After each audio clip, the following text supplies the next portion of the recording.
OBC समाजाकरता आरक्षणासाठी लढणारे लक्ष्मण हाके यांचा काल पुण्यामध्ये वाद पाहायला मिळालेला होता। काल मराठा समाजातल्या तरुणांनी लक्ष्मण हाके यांना पकडून पोलिसांच्या हवाली केलं आणि मराठा समाजातल्या तरुणांनी सांगितलं की लक्ष्मण हाके हे यांनी मद्यप्राशन केलेलं होतं, त्यांनी आम्हाला शिवीगाळ केली असा आरोप मराठा तरुणांनी केलेला होता। त्या सगळ्या संदर्भात पुण्यामध्ये काल तणावाचं वातावरण जे आहे ते कोंढवा पोलीस स्थानकामध्ये होतं।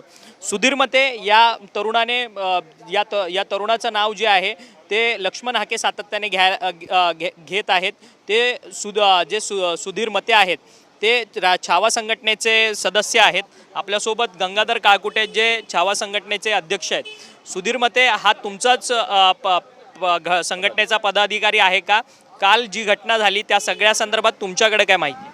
हो, सुधीर मते हे आमच्या संघटनेचे राष्ट्रीय छावा संघटनेचे पुणे जिल्हा अध्यक्ष आहे आणि मी त्या संघटनेचा राष्ट्रीय अध्यक्ष आहे, संस्थापक अध्यक्ष आहे। परंतु सध्या मराठा समाजाचं आरक्षणाचं आंदोलन मनोजदादांच्या नेतृत्वाखाली सुरू असल्यामुळे आम्ही संघटनेच्या बाबतीत कुठलीही सध्या संघटनेचा म्हणून भूमिका घेत नसतो। परंतु काल जे केलं आहे ते आमच्याच मावळ्यांनी केलं आहे, त्याला कुठलाही हा चोप दिलेला नाही किंवा कुठलंही लोकशाही सोडून कृत्य केलेलं नाही। परंतु हाके हा दारू पिला होता आणि त्यानं संघर्ष योद्धा मनोजदादा जरांगे पाटील मराठा समाजाची सातत्याने बदनामी केली।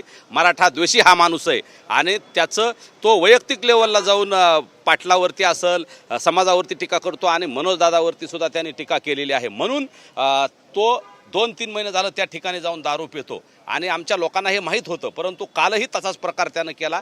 त्याचे लोक आमच्या सुधीरच्या समोर बिअरच्या बाटल्या घेऊन येताना बघितले आणि त्यामुळं तिथं त्यांना रंगेहात पकडलं आणि त्यानंतर मला मते सुधीरनी फोन केला। त्यानंतर मी सांगितलं सुधीरला वैयक्तिक विषय सोडून द्या, परंतु फक्त सुधीर आणि सहकारी बाकीचे जमले आणि त्यांनी सांगितलं की त्याला फक्त आठवण करून देऊ की तू सुद्धा वैयक्तिक दारू पितो, मद्यप्राशन करतो आणि संभाजीराजेवर आरोप करतो, मनोजदादावर आरोप करतो, मराठा समाजावर वैयक्तिक आरोप करतो। हे तू वैयक्तिक आरोप करू नको, तूही वैयक्तिक अशा पद्धतीचे कृत्य करतो म्हणून आम्ही काही बोलणार नाही। परंतु तुम्ही आरोप लावताय की त्याने मद्यप्राशन केलं। तुमचे सुधीर मते जे जिल्हाध्यक्ष आहेत पुण्याचे ते म्हणतात की त्याने आमच्यासमोर बिअरच्या बाटल्या, परंतु ज्यावेळेस वैद्यकीय तपासणी ससून हॉस्पिटलमध्ये झाली त्यावेळेस ती रिपोर्ट तर निगेटिव्ह आली आहे। मग तुमचा दावा कसा काय खरा ठरू शकतो? अहो, ससूनबद्दलचा इतिहास काढा, ससूनचा काय आहे, मागचा पोर्सचे कारबद्दलचं बघा, सगळ्या गोष्टी कशा मॅनेज होत आहेत। छगन भुजबळांनी याला वाचवण्याचा प्रयत्न केला याच्यातून, ठीक आहे। जनतेच्या दरबारात आमच्या लोकांनी त्याला उघडं पाडलंय। वैयक्तिक गोष्टी आम्हाला नव्हत्या करायच्या, परंतु त्याच्या कार्यकर्त्यांनी सुधीर मतेला 2 महिन्यात मर्डर करू, तुझा जीव मारू अशी धमकी दिल्यामुळं मग प्रकरण वाढलं आणि आमच्या लोकांनी त्याला पोलिसात दिलं। तुमचं नाव देखील त्याने घेतलंय की तो काळकुटेंचा तो सुधीर मते कार्यकर्ता? हो, माझाच जिल्हाध्यक्ष येतो माझ्या संघटनेचा आणि मला अभिमान आहे। माझ्या कार्यकर्त्यांनी त्याला उघडं पाडलं याचा अभिमान आहे। परंतु या गोष्टीत संघर्ष योद्धा मनोजदादा जरांगे पाटील साहेबाचा काही संबंध नाही। त्यांचं आणि माझी उपोषणानंतर अजून भेटही झालेली नाही। ते उपोषणानंतर हॉस्पिटलमध्ये ॲडमिट आहेत म्हणून तिकडं आहेत। परंतु जाणून बुजून मनोजदादांचं आणि आमचं कनेक्शन दाखवायचं, ठीक आहे। मी त्या आरक्षण लढ्यातला एक सेवक आहे, मराठा सेवक आहे, परंतु हे जे केलं आहे माझ्या संघटनेच्या कार्यकर्त्यांनी केलं आहे आणि त्याची जबाबदारी मी स्वीकारतोय। लोकशाही मार्गाने ह्या लोकांनी केलं आहे, त्याला उघडं पाडलंय जनतेच्या दरबारात। लक्ष्मण हाके हे सातत्याने संभाजी महाराजांच्या संदर्भात देखील वक्तव्य करताना पाहायला मिळत होते।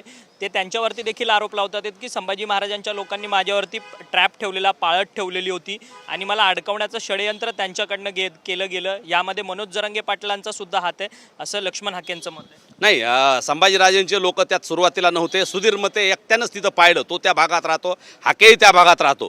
परंतु हे 2-3 महिन्यापासून हाके असा करतो, तिथं दारू पितो, सातत्यानं त्या कोट्यात येतो आणि दारू पितो हे त्यांना माहिती होतं। आम्हालाही त्यांनी कल्पना दिल्या होत्या।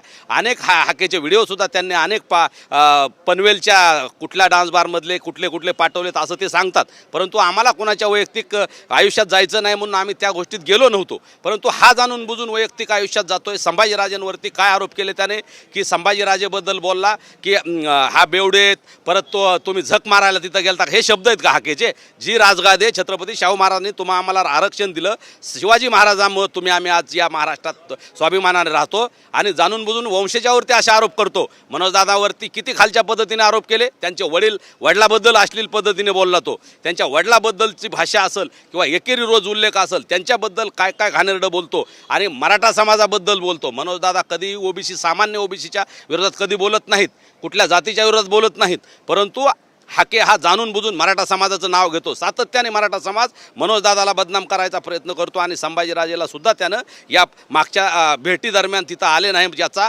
राग मनात ठेवून जाणून बुजून तो संभाजीराजेला एकेरी उल्लेख करत होता. ठीक आहे, परंतु खालच्या थरावर जाऊन त्याने तिथं तुमच्या लोकांनी मारहाण केली असं देखील ते आरोप करतात आहेत. त्यांची कॉलर पकडली, त्यांच्या बेल्टला पकडलं, तुमच्या कार्यकर्त्यांनी त्यांना मारहाण केली लक्ष्मण हाकेंच्या, असं स्वतः लक्ष्मण हाके म्हणतात. जोपर्यंत त्याला फक्त पकडून ठेवलाय, काहीच का केलं नाही. उलट मला तर वाटत होतं आमच्या लोकांनी त्याला काळं फासलं पाहिजे, परंतु आमचे लोक समजदार आहेत आणि आम्ही मोठेपणा घेतला. चला जाऊ द्या म्हणलं, कुणाचं वैयक्तिक आयुष्य असतं त्याच्यात आपण नको. परंतु जाणून बुजून तो परत तिथं आमच्या कार्यकर्त्याला जीवे मारण्याची धमकी दिल्यानंतर त्या लोकांनी पकडून ठेवलं आणि पोलिसांचे स्वाधीन केलंय. त्याचं मेडिकल बघा आपण, तो नक्की दोषी ठरणार आहे. फॉरेन्सिक लॅबमध्ये येतील रिपोर्ट. परंतु ठीक आहे, कुणी जाणून बुजून भुजबळांनी त्यांच्या बगलबच्च्यांनी जरी त्याला त्यातून वाचवलं, कागदोपत्री वाचवलं, तरी जनतेच्या दरबारात सगळ्यांनी बघितलंय. रात्री तो बाईट देताना 11:30 वाजता 11:30ला बाईट दिली, 7ला प्रकरण घडलं आणि तो बियर पिलेला होता. आणि माझ्या काही डॉक्टर मंडळींनी सांगितलं बियर पिल्यानंतर 1-2 वेळेस लघवीला गेल्यानंतर त्याची नशा उतरली जाते. त्यामुळे तो पुन्हा ज्यावेळेस शुद्धीत आला, त्याला कुणी शुद्धीत येण्यासाठी काय काय औषध गोळ्या दिल्या, पोलीस स्टेशनमध्ये काय काय त्याला ट्रीटमेंट दिली, याची सगळी माहिती आमच्यापर्यंत आहे. परंतु आम्ही बोलणार नाही. ठीक आहे, त्याचं वैयक्तिक आयुष्य, त्याला अधिकार आहे दारू प्यायचा किंवा अजून काय करायचं आहे, नंगा नाच करायचा आहे, त्यांनी करावं. परंतु संघर्ष योद्धा मनोजदादा जरांगे पाटील, अखंड मराठा समाज याच्याबद्दल आणि संभाजीराजेबद्दल त्यानं बोलू नये. नाहीतर हा ट्रेलर होता आणि पिक्चर अजून बाकी आहे, हे त्यानं ध्यानात ठेवावं. खरं तर धन्यवाद, तुम्ही आमच्याशी बातचीत केली होती. गंगाधर काळकुटे पाटील जे छावा संघटनेचे अध्यक्ष आहेत, त्यांच्याच जिल्हाध्यक्षांनी सुधीर मते याने लक्ष्मण हाके यांना पुण्यामध्ये काल कोंढवा परिसरामध्ये पकडलेलं होतं आणि त्या सगळ्या संदर्भात संपूर्ण वाद जो आहे तो पुण्याच्या कोंढवा पोलीस स्टेशन परिसरामध्ये पाहायला मिळालं. खरं तर लक्ष्मण हाके यांनी पुन्हा जर मनोज जरांगे पाटील यांच्यावरती जर खालच्या पातळीची टीका करण्याचा जर प्रयत्न केला तर हा तर फक्त ट्रेलर होता. यापुढे आम्ही पिक्चर जो आहे तो लक्ष्मण हाके यांना जरूर दाखवू असा सज्जड इशारा जो आहे तो गंगाधर काळकुटे पाटील यांनी आपल्याशी बोलताना दिलेला आहे. व्हिडिओ जर्नलिस्ट नरसिंगसह अक्षय मंकणी, TV9 मराठी, मुंबई.